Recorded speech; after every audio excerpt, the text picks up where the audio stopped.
apagar esta cosa. Estamos grabando.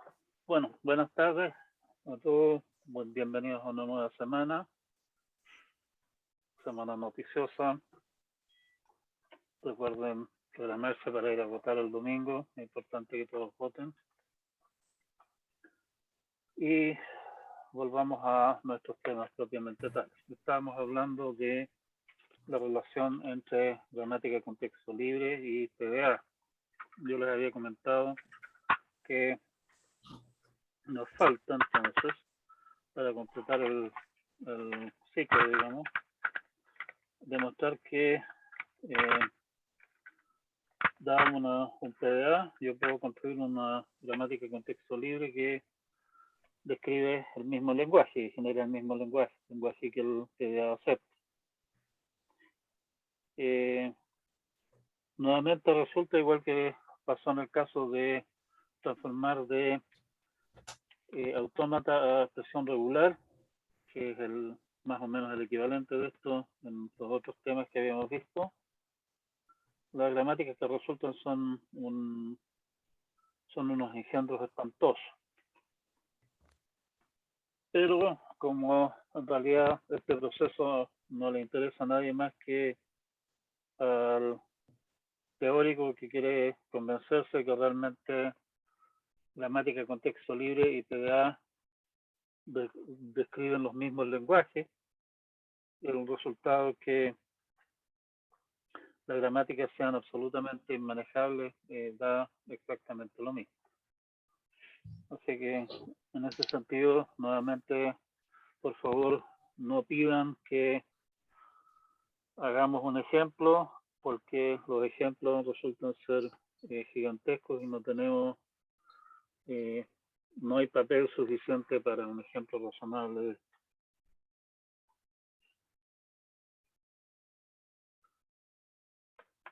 Bueno, pasó esta cuestión ahora. Discúlpenme, pero esta cosa se atontó. Voy a tener que salirme de aquí. Volver a compartir pantalla. A ver si ahora sí puedo.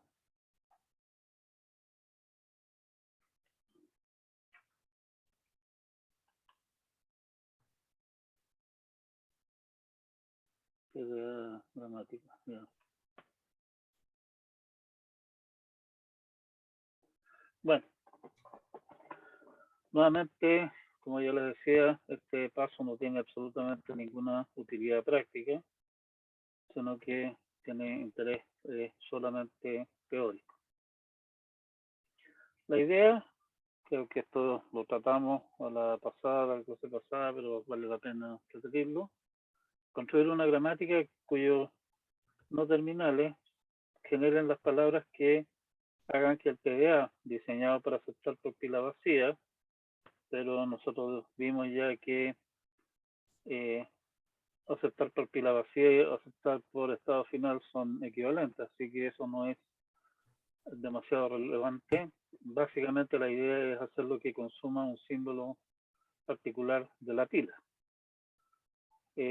Si recuerdan la construcción que nosotros hicimos para ir de gramática a PDA, precisamente un poco estamos haciendo lo contrario, ¿sí? Allá lo que hacíamos era ir expandiendo en la pila y después consumiendo el resultado. Aquí estamos haciendo en el fondo la misma historia, pero estamos partiendo de otros temas. Perfecto.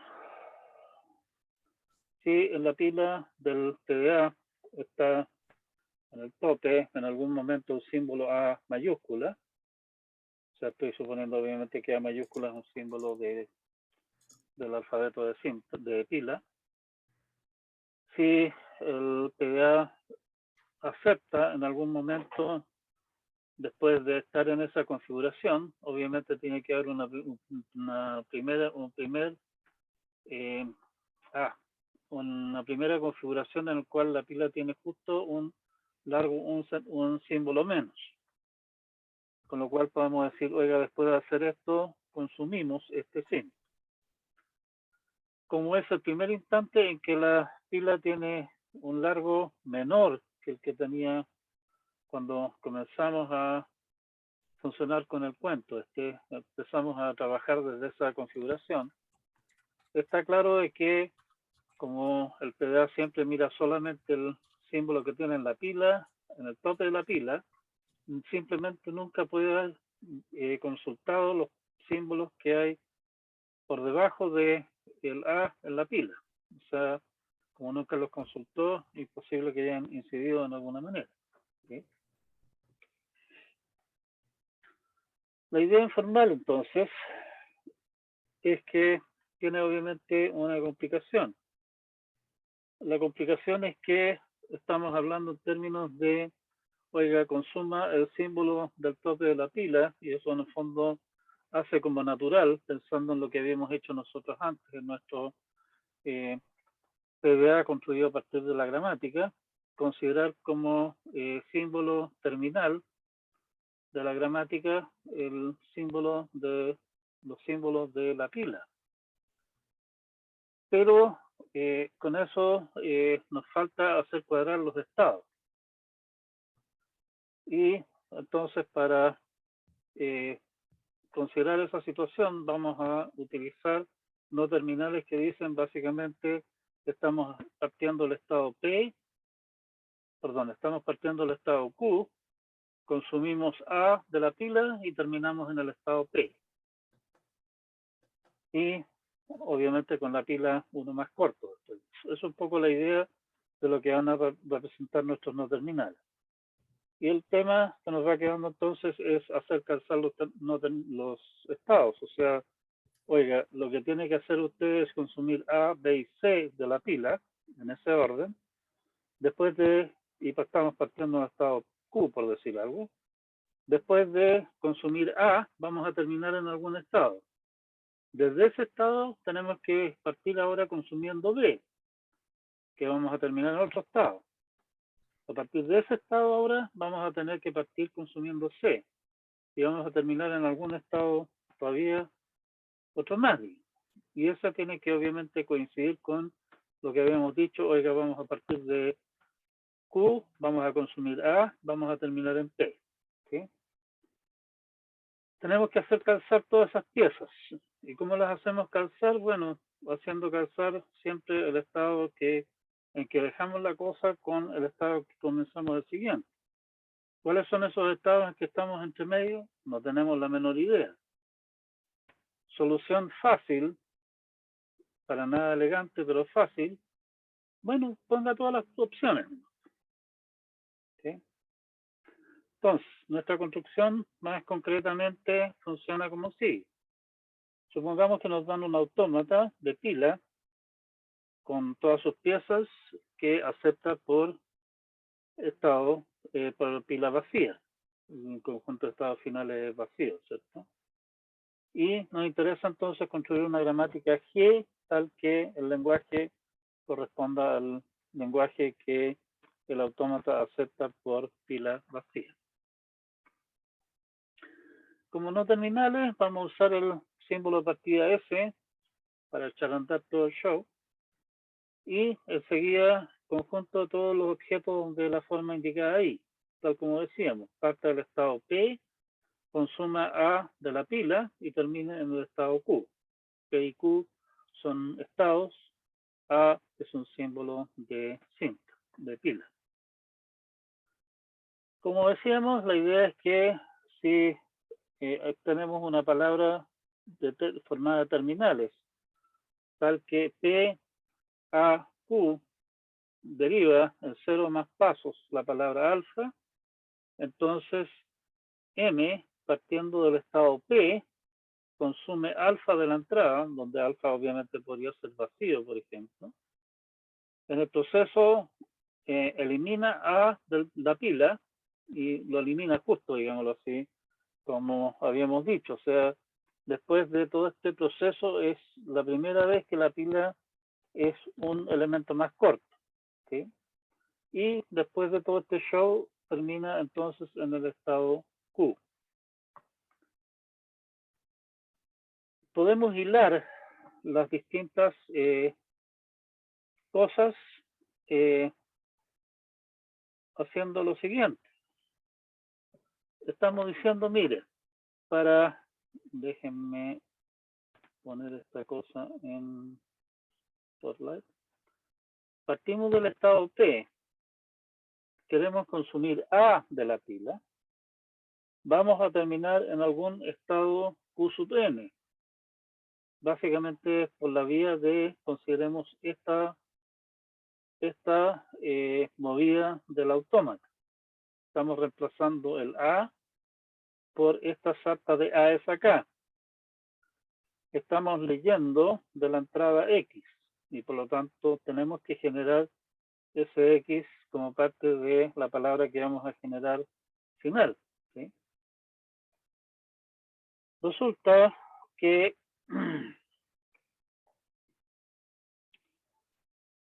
partimos consumiendo toda esta sarta de cosas que hay acá en el estado Q, el que está diciendo que al que fuimos después de consumir desde el estado P, X de la entrada y reemplazando el A en la pila por esta sarta de cosas. Estamos entonces en el estado Q. Desde el estado Q tengo que consumir A sub 1. Llegamos a algún estado Q sub 1. De ese estado Q sub 1, ese mismo, tengo que partir ahora consumiendo A sub 2 para llegar a algún estado Q sub 2. Y así sucesivamente hasta llegar a un estado Q sub n, desde el cual consumo A sub n para terminar en el estado Q sub n. Y en el fondo hacer todo esto que estamos indicando acá que vamos a hacer corresponde a desde el estado P consumir A de la pila y terminar en el estado Q sub n. Conozco de acá el P, el X, el A, el Q y estos A.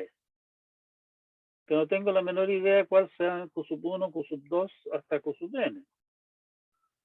Como les decía, la solución fácil para salir del paso, que en realidad es para nada elegante, pero funciona maravillosamente bien, es simplemente suponer que el Q sub 1 puede ser cualquier cosa, el Q sub 2 puede ser cualquier cosa y así sucesivamente, y terminamos entonces con una cantidad gigantesca de producciones para simplemente hacer calzar los Qs. ¿Sí? Está claro, o dándole un par de vueltas, uno debería convencerse de que esto realmente hace lo que estamos prometiendo que va a hacer. O sea, que esta gramática realmente genera las palabras que hacen que el autómata acepte la palabra correspondiente. Hay un par de casos especiales que pueden llevarnos a situaciones en las cuales tenemos producciones con lado derechos que son vacíos, pero sabemos cómo podemos deshacernos de esos para llegar finalmente a alguna gramática contexto libre como corresponde, según lo que define el señor Chomsky.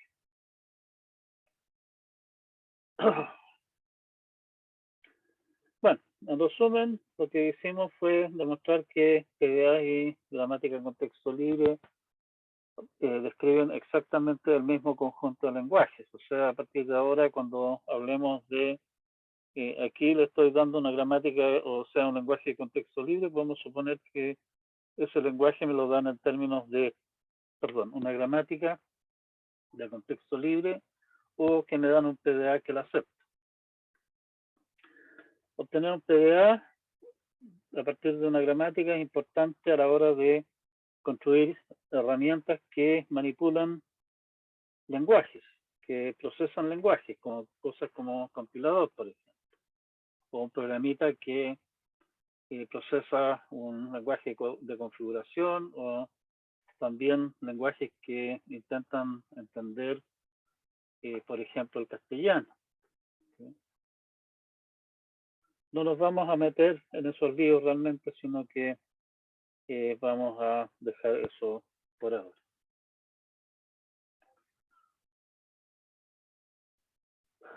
Sí, para variar esta cosa se intentó. y eso sería lo correspondiente. ¿Sí?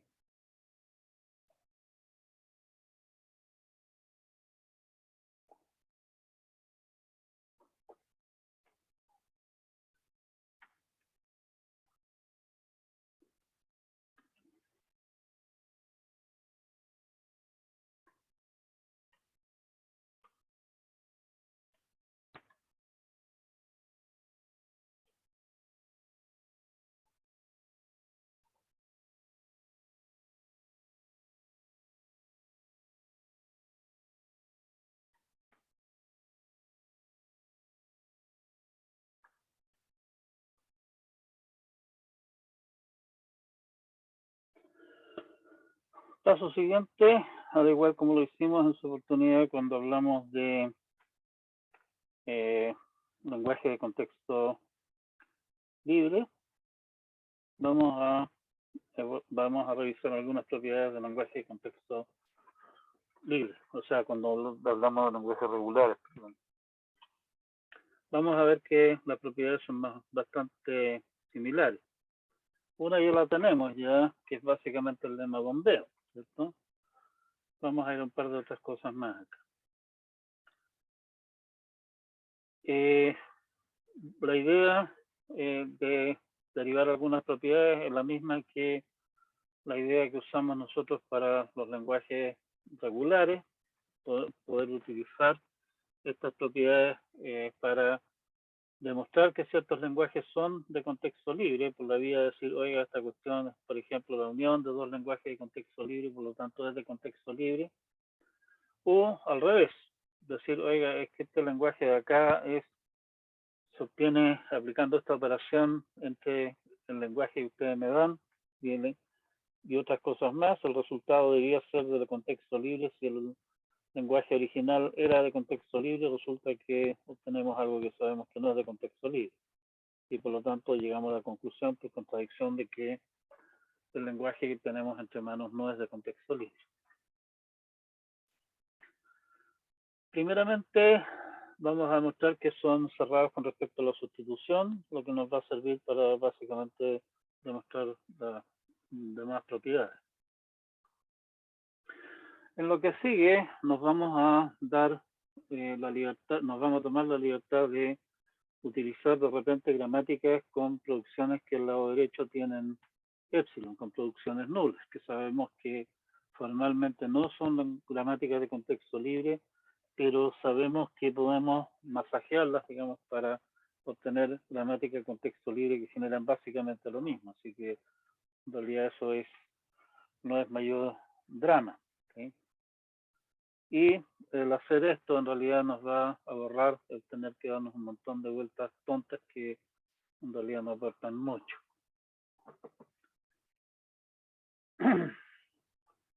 Primeramente, los lenguajes de contexto libre son cerrados respecto de sustituciones. Habíamos definido sustituciones, básicamente a cada símbolo asígnale un lenguaje. Si el lenguaje del que estamos partiendo, los lenguajes para cada uno de los símbolos son todos de contexto libre, el resultado es un lenguaje de contexto libre. Podemos suponer que esos lenguajes nos los dan todos como gramáticas y podemos también suponer que no hay intersección entre los distintos conjuntos de no terminales de las gramáticas, para que no hayan topones raros ahí, no nos estemos saltando, digamos, de una gramática a otra, haciendo cosas raras. ¿Sí? Entonces, todo lo que tenemos que hacer es, en la gramática para el lenguaje L, cada vez que aparezca el A, sustituirlo por el símbolo de partida de la gramática para el lenguaje L sub A. El resultado, y bueno, y agregar todas las producciones de la gramática correspondiente. El resultado claramente va a ser una gramática de contexto libre, posiblemente gigantescamente grande, pero bueno, a quién le importa. Y por lo tanto el lenguaje que esa cosa genera, que en el fondo es el lenguaje resultante de la sustitución, obviamente, es un lenguaje de contexto libre, que es lo que teníamos nosotros demostrar. Operaciones regulares que es nuestro siguiente paso, o sea, las operaciones típicas de unión, con, concatenación, asterisco y obviamente también la operación más, la operación de elevar a la quinta, digamos, cosas por el estilo, que son nuestras operaciones regulares tradicionales. Los lenguajes de contexto libre también son cerrados con respecto a estos. La demostración de esto es bastante simple. Podemos expresar las operaciones regulares mediante gramáticas. O sea, por ejemplo, ¿cómo se llama? La operación de unión la podemos expresar como, la unión de dos lenguajes la podemos expresar como la alternancia entre los dos símbolos de partida para las dos gramáticas y si nos vamos para abajo. Asterisco es inventar un no terminal que me permita básicamente que tenga producciones que si yo llamaremos A, que tenga producciones A da epsilon o A da S A. ¿Sí? Y eso de fábrica me genera 0 S, 1 S, 2 S, 1517 S, y de ahí entonces ninguna vez el lenguaje, una vez el lenguaje, 1517 veces el lenguaje. ¿Estamos? O sea, no, y bueno, la concatenación es simplemente decir el primero y después el segundo. No hay mucha ciencia con eso. Homomorfismo, como habíamos dicho, en resultado también en el caso de los lenguajes regulares.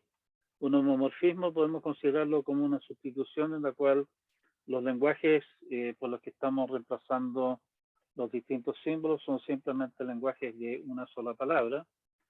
Los lenguajes de una sola palabra, como son finitos, son regulares, y como son regulares son de contexto libre, y por lo tanto, utilizando nuestro teorema, estamos al otro lado.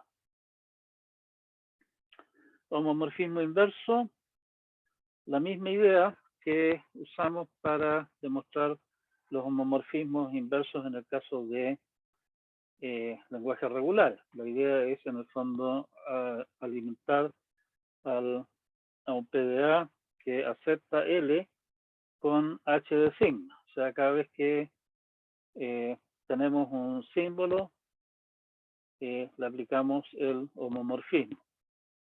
Y eso se lo damos, con eso alimentamos el PDA.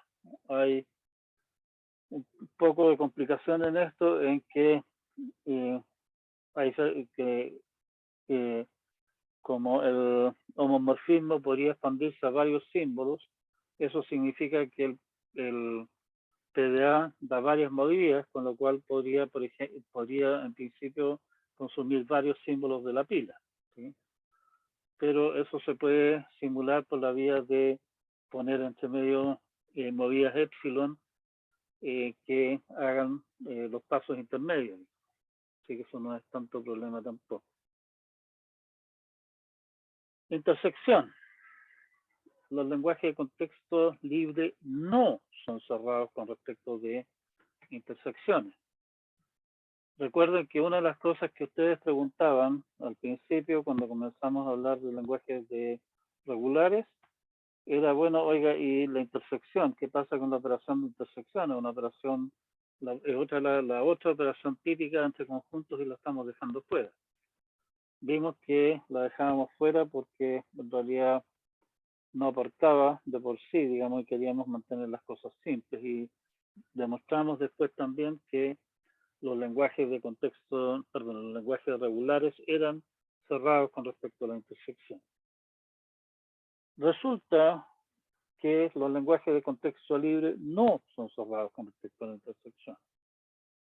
La razón de esto, o sea, un contraejemplo sencillo es considerar este par de lenguajes. El lenguaje L1 son KA, KB y NC, donde K y N son mayores o iguales a 0. En realidad no son formalmente el lenguaje de contexto libre, pero podemos arreglar eso, ¿cierto? Y da lo mismo, ¿sí? Y L2 es lo mismo, tiene KAs, pero NBs y NCs.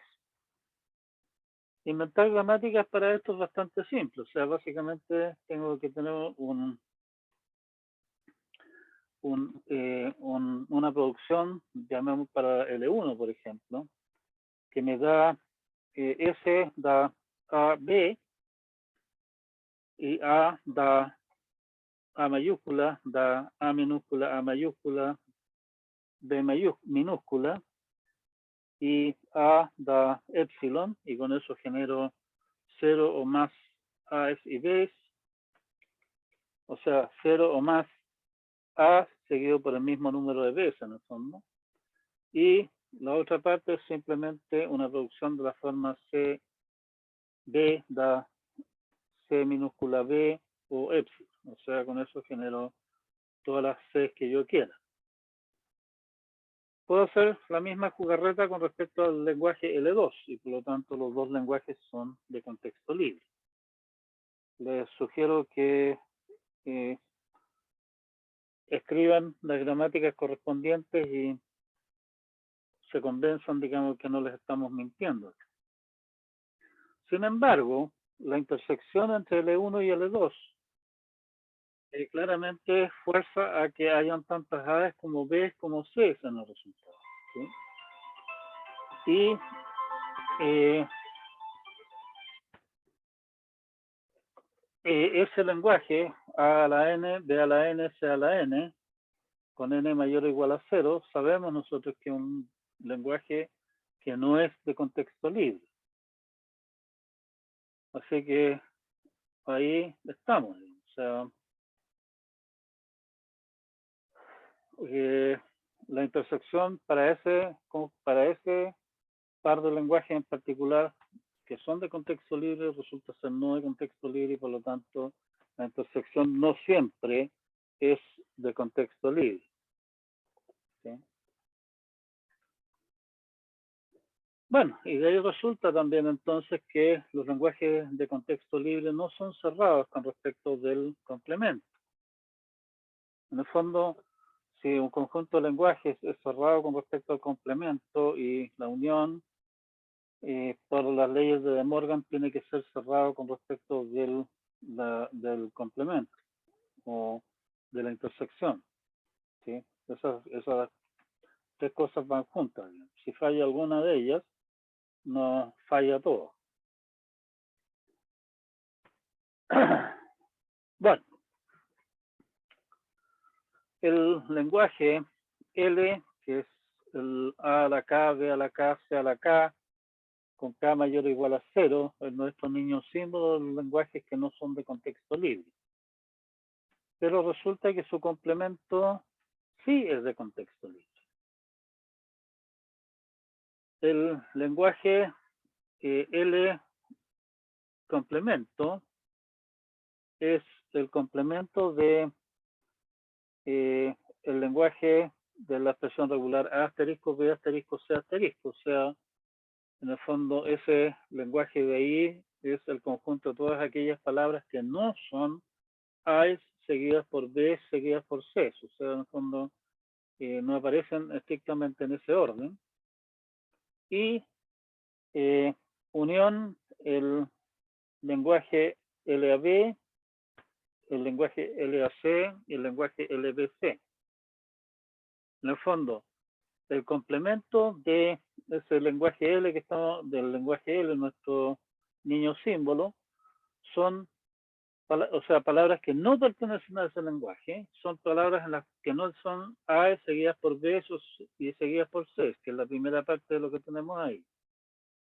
Y las otras partes dicen básicamente, el LAB dice que el número de A y de B es diferente. El LAC dice que el número de A's y de G's es diferente. Y el LBC dice que el número de B's y de C's es diferente. ¿Sí? Resulta que el primero es de contexto libre porque es el complemento de un lenguaje regular, por lo tanto es regular, y si es regular es de contexto libre. Y los otros tres que estamos uniéndolos también son de contexto libre. Cosa que vamos a demostrar por la vía de dar gramáticas al respecto. Supongamos, para ejemplificar cómo se hace este cuento, consideremos el lenguaje LAB, o sea, el número de A's y el número de B's no coinciden.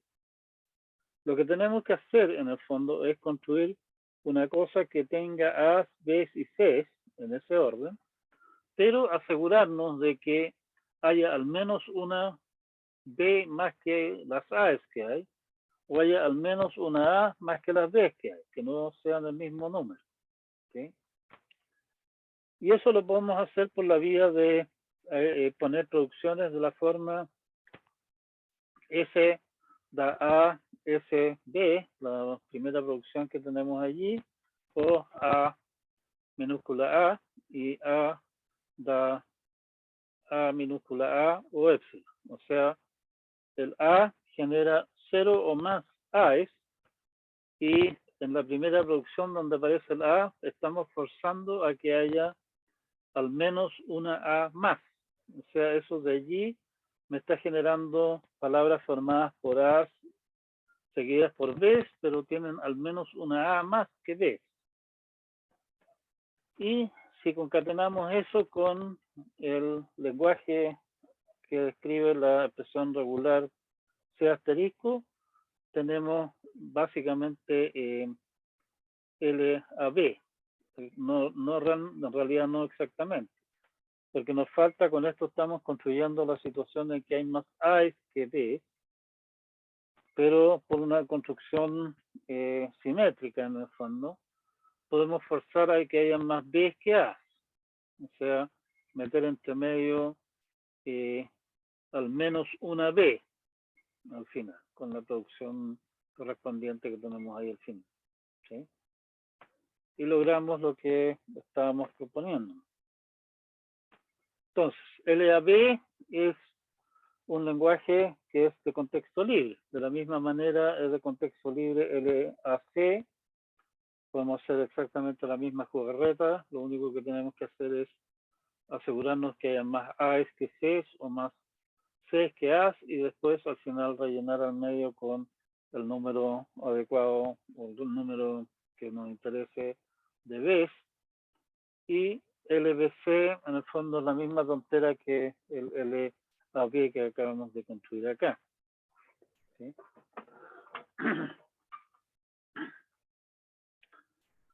Estamos. Por lo tanto,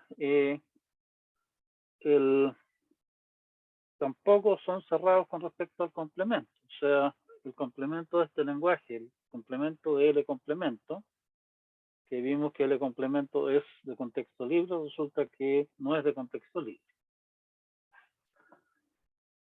Lo que sí son cerrados los lenguajes regulares con respecto a la intersección con lenguajes regulares ahora. Y la construcción que nos permite demostrar esto es en el fondo similar a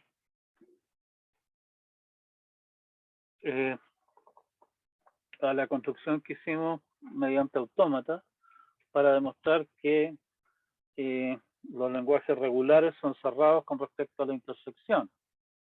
Que si ustedes recuerdan, lo que hicimos ahí fue construir un autómata cuyo estado tenía dos componentes. Y en una de las componentes del estado seguíamos la pista a lo que estaba haciendo uno de los autómatas y en el otro componente del estado estábamos siguiendo la pista a lo que hacía el otro. Bueno, en el caso de acá hacemos lo mismo. Tenemos estados que son pares de estados, un estado del PDA, que supongamos que acepta por estado final, para no complicarnos la existencia, y el otro estado le sigue la pista al DFA. Y a esa cosa le agregamos entonces una pila que básicamente va a seguir el funcionamiento de la pila del PDA. Si los dos terminan, el PDA y el DFA terminan ambos en estados finales, bueno, es hora de aceptar, estamos en la intersección entre los dos lenguajes. ¿Sí? Se preguntarán ustedes, bueno, ¿por qué no podemos hacer exactamente esto mismo con dos PDA? Bueno, claro, el problema es que nosotros tenemos a nuestra disposición una pila y para poder simular dos PDA en paralelo necesitaríamos estar trabajando con dos pilas y eso definitivamente ya dejó de ser un PDA, que en el fondo es otra manera que básicamente eso nos dice que si nosotros le agregáramos una segunda pila al PDA que se manipula en forma independiente, digamos, de la primera, estaríamos obteniendo alguna clase de autómata que es capaz de hacer más cosas que un PDA, que es lo que nos dijo nuestro teorema anterior. Bien, ese es nuestro tema para cerrar el cuento. O sea, con esto tenemos algunas propiedades extras que nos permite explorar un poco más qué clase de cosas son permitidas con lenguaje de contexto libre y qué cosas no. Y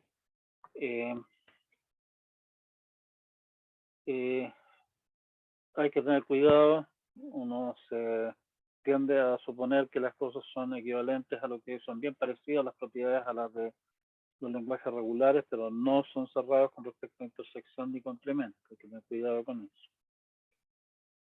¿Sí?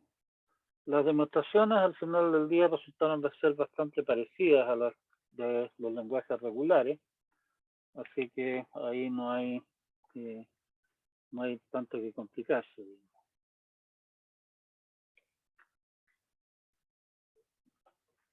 ¿Sí? Y quedamos hasta aquí con esto. No sé si hay alguna consulta sobre esto.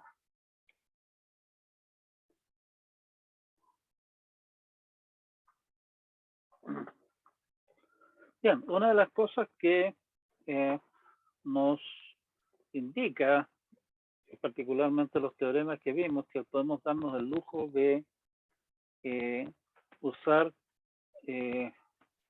expresiones regulares, digámoslo así, para expresar los lados derechos de producciones, y eso en realidad no nos saca del conjunto de los lenguajes de contexto libre.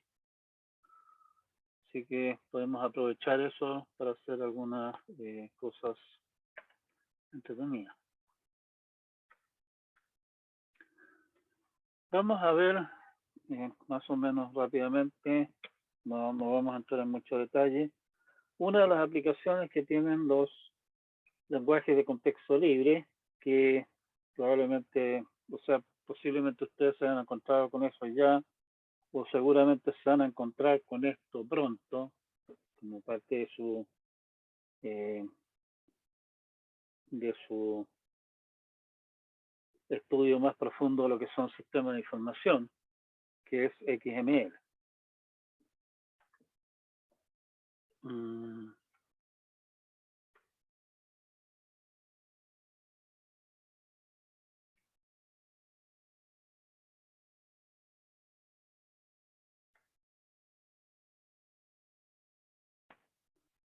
XML es una abreviatura de Extended Markup Language. Vamos un poco a qué estamos hablando acá. Markup en los inicios de la imprenta, básicamente ustedes le entregaban a la persona que tenía que armar la página a ser impresa una hoja, digamos, en la que tenían escrito probablemente a mano el texto que ustedes querían que apareciera en la página, pero con algún tipo de marca para indicar alguna clase de cosa especial. O sea, por ejemplo, decir, este texto de aquí es un título. Este texto de acá, por favor, póngalo en letra cursiva. Este texto de acá, por favor, póngalo en negrilla, y así. Esto de acá es una cita. Este trozo de texto de acá, por favor, póngalo en la página, digamos, en forma especial, porque esto es un poema. Y en el fondo, lo que estaban haciendo era marcar, y eso en inglés le llamaban markup, o sea, básicamente texto marcado. Cuando el armar páginas para ser impresas, formar parte de, qué sé yo, un libro, dejó de ser tarea de seres humanos y se le empezó a cargar esta tarea a computadores, que es una tarea bastante tediosa esta. Se popularizaron, o más bien se podría decir, se usaba con cada sistema un lenguaje propio, o sea, el lenguaje para la, ¿cómo se llama? Phototypesetter, o sea, el equipo que se encargaba de armar páginas a través de un sistema fundamentalmente fotográfico. Cada uno de esos, según la marca y el modelo, tenía su propia manera de indicarle qué es lo que había que hacer con el texto que venía a continuación. En ese sentido, de alguna manera se popularizaron, pero ninguno de ellos fue realmente popular, sino que estuvo siempre muy amarrado a un equipo particular. Y esa clase de lenguaje le llamaron Markup Language. Un tipo de lenguaje de este tipo que ustedes conocen, ustedes ya odian seguramente a esta altura del partido, en el fondo es el LaTeX que nosotros estamos usando para escribir nuestros documentos de esta rama. Ahí tienen ustedes el texto que ustedes quieren desplegar, digamos, y viene mezclado con comandos entre medio que le dicen, oiga, esto que viene a continuación es el título, esto que viene a continuación póngalo como en cursiva y así sucesivamente.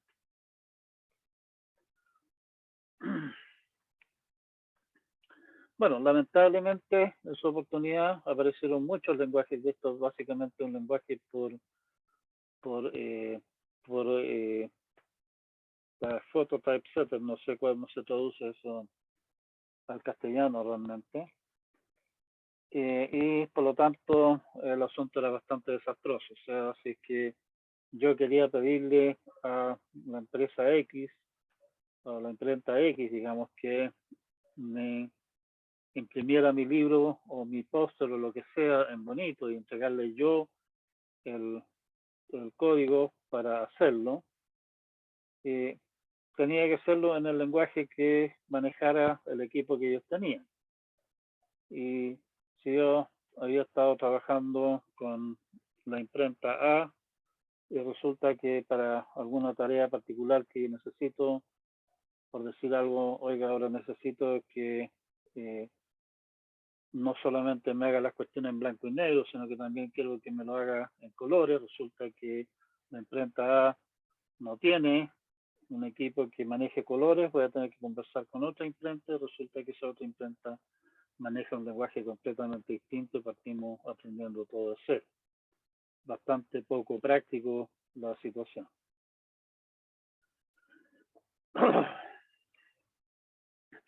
Algunos de los lenguajes iniciales iban apuntando específicamente a un equipo particular. Algunos otros comenzaron a pensar en tratar de ser relativamente independientes y tal vez pensar en traducir al equipo, al lenguaje de la impresora correspondiente. ¿Sí? Una variante reciente de esta idea es el lenguaje Markdown, que ustedes probablemente conocen si que han estado jugando, por ejemplo, con ¿cómo se llama? En Git, para formatear textos para ser mostrados en Git, se escriben en Markdown. A ver, un texto relativamente sencillo. Yo tengo alguno por aquí. No, ¿dónde tenía uno?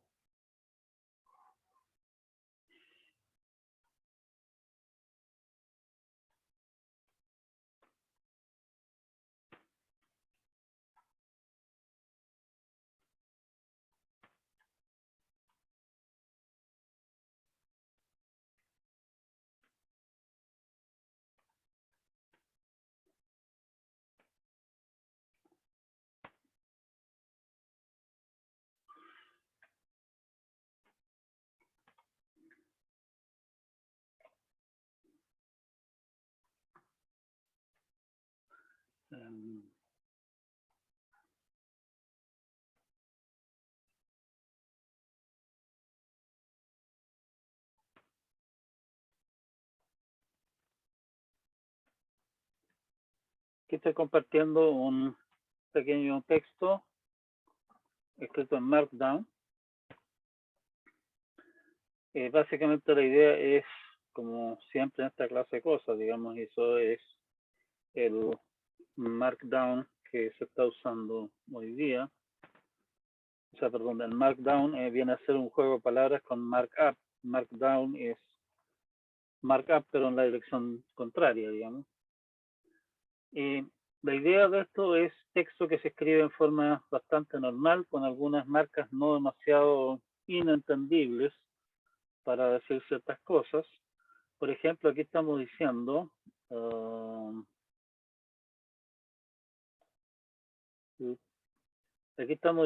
esto es readme, escribido eso tal cual, al ponerle subrayado con signos iguales, le estoy diciendo, oiga, este es un título, póngalo en forma especial, digamos. Estas cosas de acá, dos puntos, autor, dos puntos, básicamente son ciertas cosas que se usan para armar otras cosas. Resumen también está subrayado con una sola línea, por lo tanto es un título, digamos, pero de nivel menor. Viene un texto común y corriente que es un párrafo. Después otro título. Después viene una serie de cosas con asterisco que básicamente se transforman en una lista de ítems. Las cosas que están con signos más acá se traduce básicamente a lo que va entre medio, se traduce el texto en estilo máquina de escribir, ¿sí? Y así. Como ustedes ven, el resultado es un texto bastante normal, digamos, que se puede leer en forma bastante normal, pero utilizando la herramienta adecuada, esto se puede traducir a distintos formatos que pueden ser usados para otros fines. O sea, puedo traducir esto de acá a PDF, por ejemplo, o se puede traducir esto a HTML u otros formatos que a ustedes les interesen.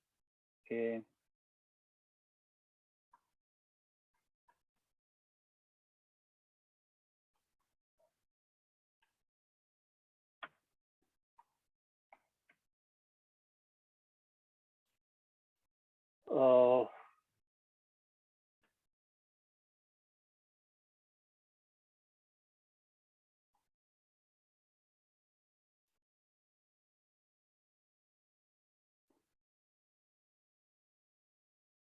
compartamos ahora esto. Y aquí tienen el resultado del mismo documento, pero traducido a PDF. ¿Sí? Esa es un poco la idea que hay con Markdown. Que podamos hacer esa clase de jugarretas. Estamos aquí. ¿sí? Si ustedes han participado en alguna wiki o han escrito documentación relativamente sencilla, por ejemplo, la documentación en GitHub viene en un dialecto propio de Markdown, propio de GitHub, han estado usando Markdown. Algunas ideas tomadas de acá también están, por ejemplo, en WhatsApp. Si ustedes en WhatsApp ponen una palabra entre asteriscos, esa palabra la ponen en negrilla. ¿Sí? El mismo tipo de idea.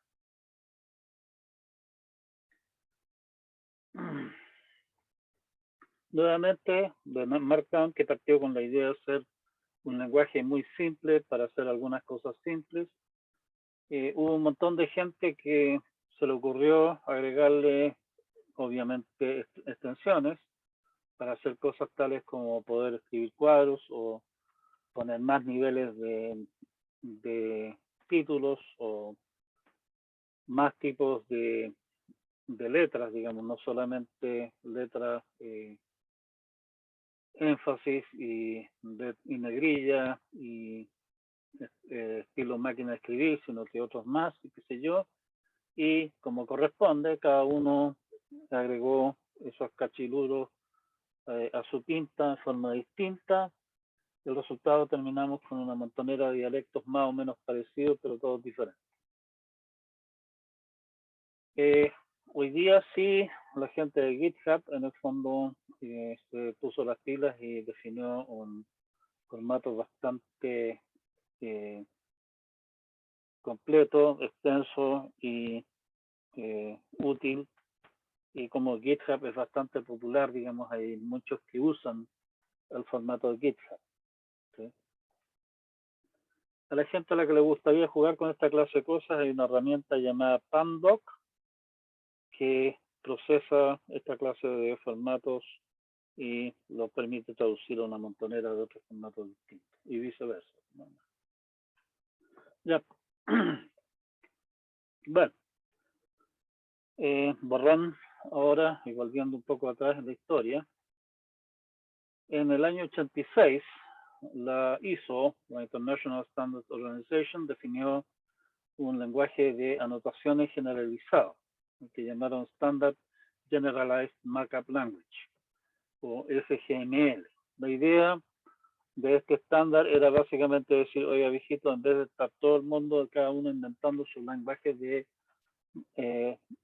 marcas, digamos, remarcas distintos, ¿por qué no nos ponemos de acuerdo y definimos un marco común en el cual se pueda básicamente definir cada uno su lenguaje particular, con su propio significado, con su propia sintaxis, con su propia ¿cómo se llama? Con sus propios significados, pero todos en un marco común, de manera que el cuento no sea simplemente un caos absoluto, así como así. La idea de SGML como objetivo básico son dos cosas. La idea es que el lenguaje sea declarativo, o sea, las anotaciones, las marcas que se pongan al texto, lo que tienen que hacer es describir la estructura del documento y posiblemente otros atributos. No decir qué es lo que hay que hacer con esto. O sea, decir, mire, lo que usted tiene que hacer acá es poner aquí, cuando esto, por ejemplo, se vaya a imprimir, acá va un dibujo. Esto de aquí, por favor, póngamelo en negrita. Esto otro de acá es un título. No tener ninguna clase de indicaciones de en este momento lo que usted tiene que hacer es ir a hacer tal o cual cosa. O sea, nada de poner acá acciones, sino que solamente decir qué es lo que yo quiero. ¿Sí? Al no indicar cómo se debe procesar el asunto, disminuye la posibilidad de entrar en conflicto con usos distintos que pueda tener el documento. O sea, si es que la anotación significa este es un título y no significa esto tiene que imprimirlo con tal o cual tamaño de letra. Está claro de que si yo tengo en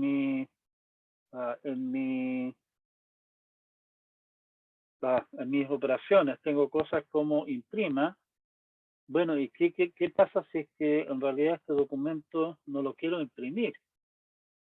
Lo quiero, por ejemplo, desplegar en una pantalla. ¿Sí?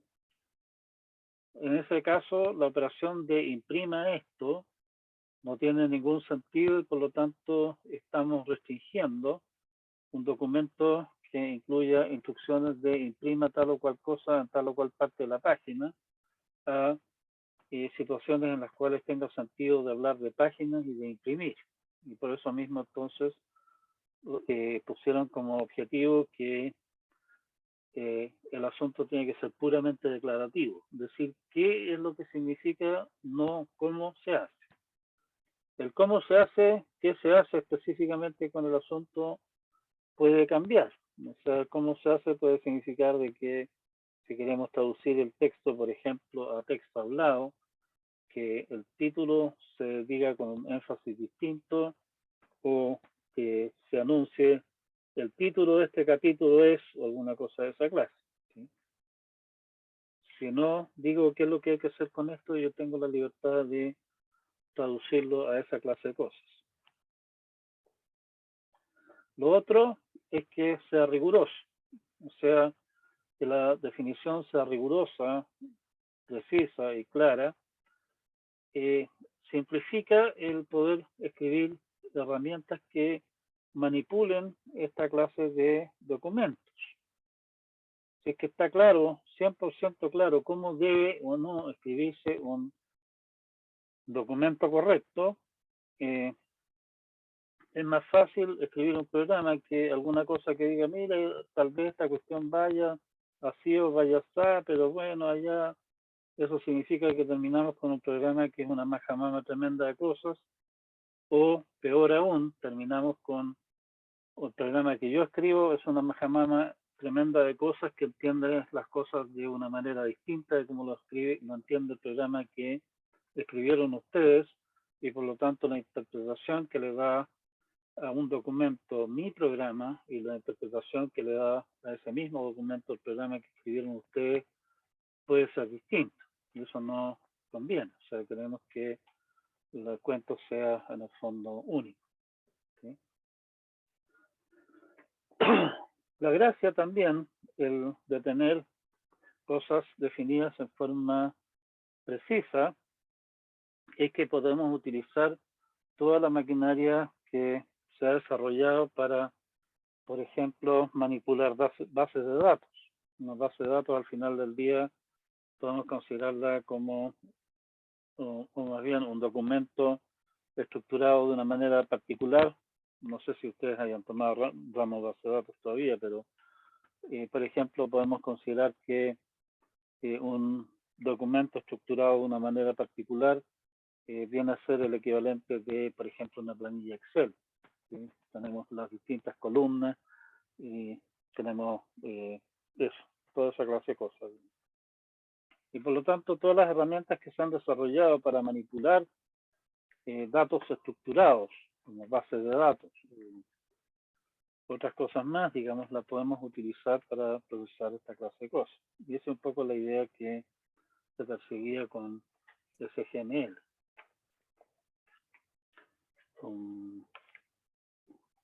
Quedan como 15 minutos. Ya.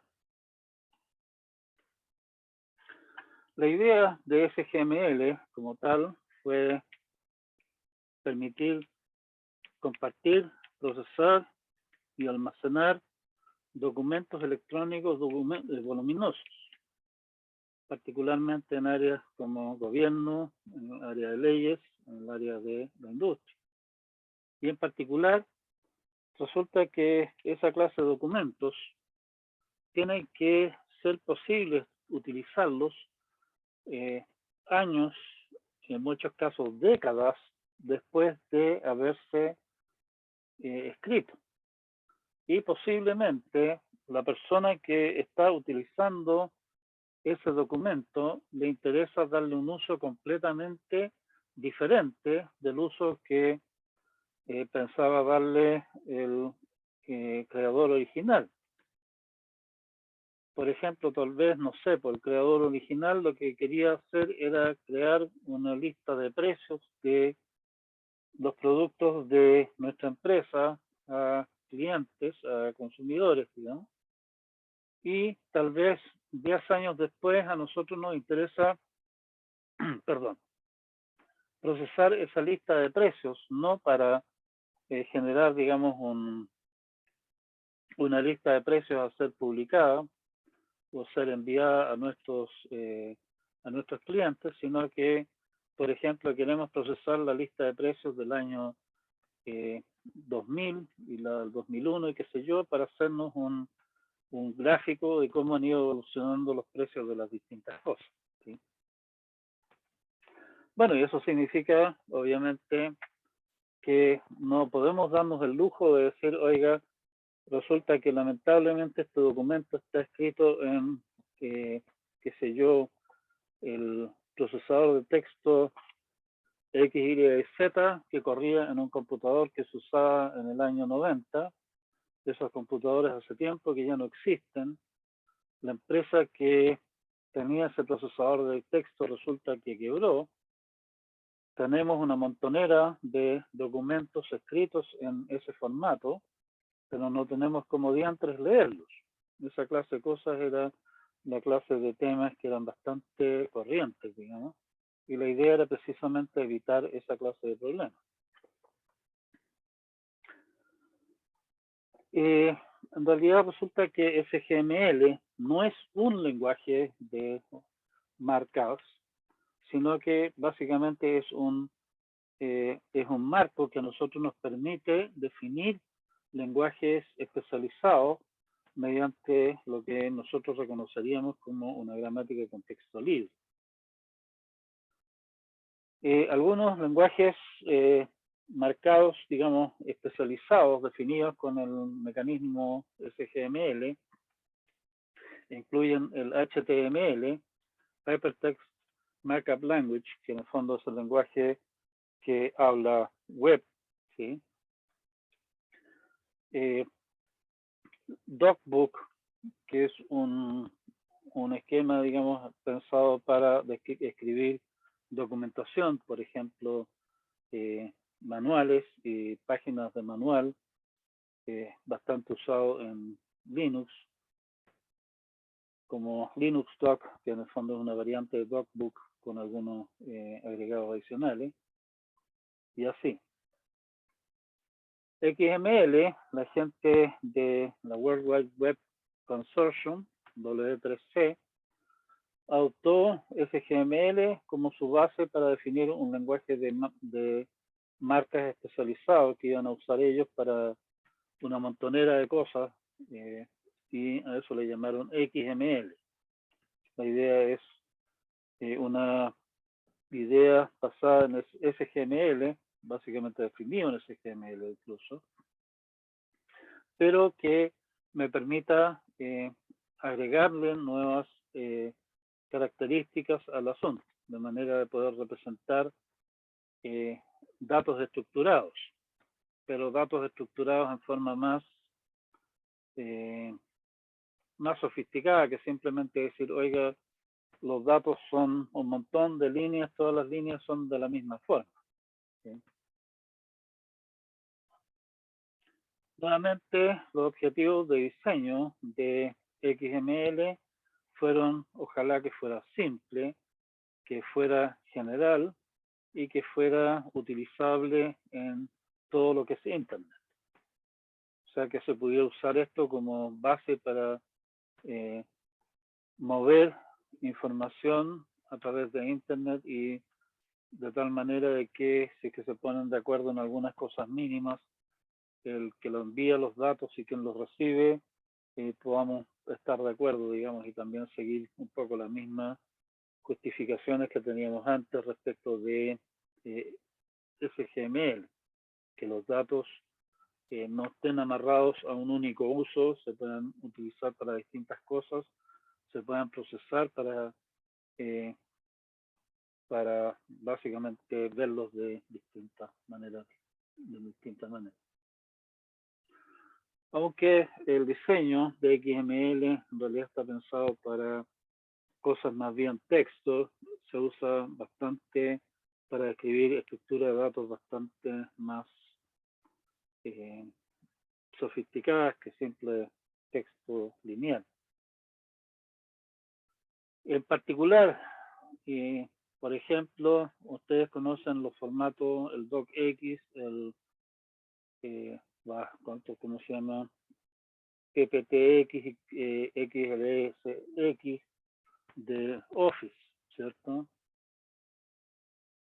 Si ustedes se meten a hurguetear la definición de esos formatos, se van a encontrar con que un punto X, un punto docx en realidad es un archivo XML con un formato particular de XML. Vamos a entrar a discutir un poco más la próxima clase en realidad de qué se tratan los formatos XML, lo que se llama un DTD, una descripción del documento, que en realidad hay otras técnicas hoy día también para eso, y ese dice qué es legal o qué es lo que no es legal dentro de eso, y el documento .docx no es más que un documento de XML comprimido con zip, ¿sí? O sea, ustedes pueden tomar un docx, aplicarle, desempaquetarlo con zip y leerlo con su editor de texto. Probablemente no entienda ni cobre, pero en principio la idea es que ese cuento se pueda procesar en forma automática, ¿sí? Bien, nos están quedando algo de 5 minutos o algo así de clase, así que vamos a quedar hasta acá por hoy día. Terminé de corregir la tarea que me faltaba. Tengo que todavía pasar en limpio las notas, digamos, o probablemente lo haga mañana, porque hoy día no alcanzo a hacerlo todo. Tengo algunas otras cosas que hacer todavía hoy. Así que quedamos hasta acá hoy día. Pronto van a estar anotadas las tareas. Si no hay más comentarios que hacer por hoy día, quedamos hasta acá y nos vemos entonces el día jueves, que espero que ya para el jueves ya haya publicado las notas de la tarea. El capítulo siguiente, el capítulo 20, nos lo vamos a saltar. Es una herramienta que tiene que ver con, desde Python, cómo poder manejar gramáticas, ¿sí? Lo cual es interesante si que ustedes quieren construir, por ejemplo, un lenguaje de programación pequeñito o manejar algún lenguaje de configuración más o menos complicado, pero nos vamos a saltar eso, vamos a seguir con el sistema después. Vamos a terminar de revisar lo que es XML y de ahí nos vamos a ir a un tema distinto. Las transparencias corregidas de las últimas dos clases las subí ahora recién, digamos, ¿sí? Ya, nos vemos entonces, que no hay más temas, nos vemos, nos Chao, profe. separamos por hoy día, Profe. hasta el día jueves, que lo pasen bien, cuídense y nos vemos. Chao, profe. Chao, profe, que esté bien.